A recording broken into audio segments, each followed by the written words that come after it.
नमस्कार, मैं शिवम। आप देख रहे हैं व्यू न्यूज। आंकड़े भी कम शरारती नहीं होते, खासकर चुनाव के।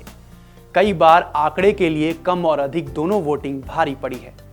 कभी कम वोटिंग से यह भी बताया कि आप बदलाव नहीं चाहते। तो आइए आज आंकड़ों के ऐसे ही मजाक पर बात करते हैं। आंकड़ों की बात इसलिए चली कि 19 अप्रैल को पहले चरण में मतदान कम हुआ, जबकि इससे पहले हुए 3 चुनाव में भारी मतदान का पैटर्न चल पड़ा था। 2009 में 2004 की तुलना में वोट परसेंट में काफी बढ़ोतरी हुई थी। वहीं 2014 में 2009 की तुलना में भारी मतदान हुआ था। तब लगभग 8% वोट अधिक पड़े थे। वहीं 2019 में 2014 के मुकाबले 1.6% वोट अधिक पड़े थे। लेकिन अब की पहले चरण के चुनाव में यह पैटर्न नहीं दिखा। कम मतदान का पैटर्न उत्तर से दक्षिण भारत तक में दिखा। उत्तर भारत में तो भीषण गर्मी को कारण बताया जा सकता है, लेकिन पूर्वोत्तर के पहाड़ी राज्यों में मत प्रतिशत गिर गए हैं।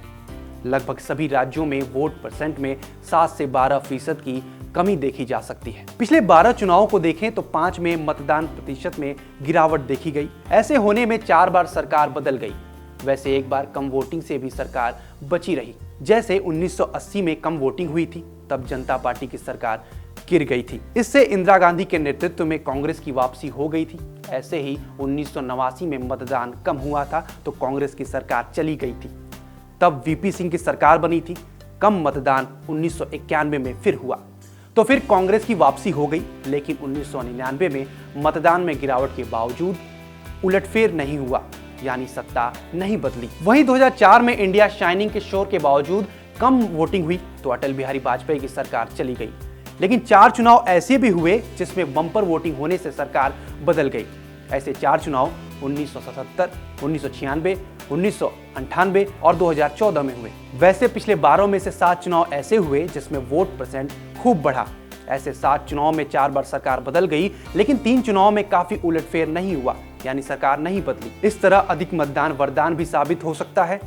1984, 2009 और 2019 के चुनाव के वोट परसेंट बढ़ने से सत्ताधारी दल की भारी बहुमत वापसी हुई।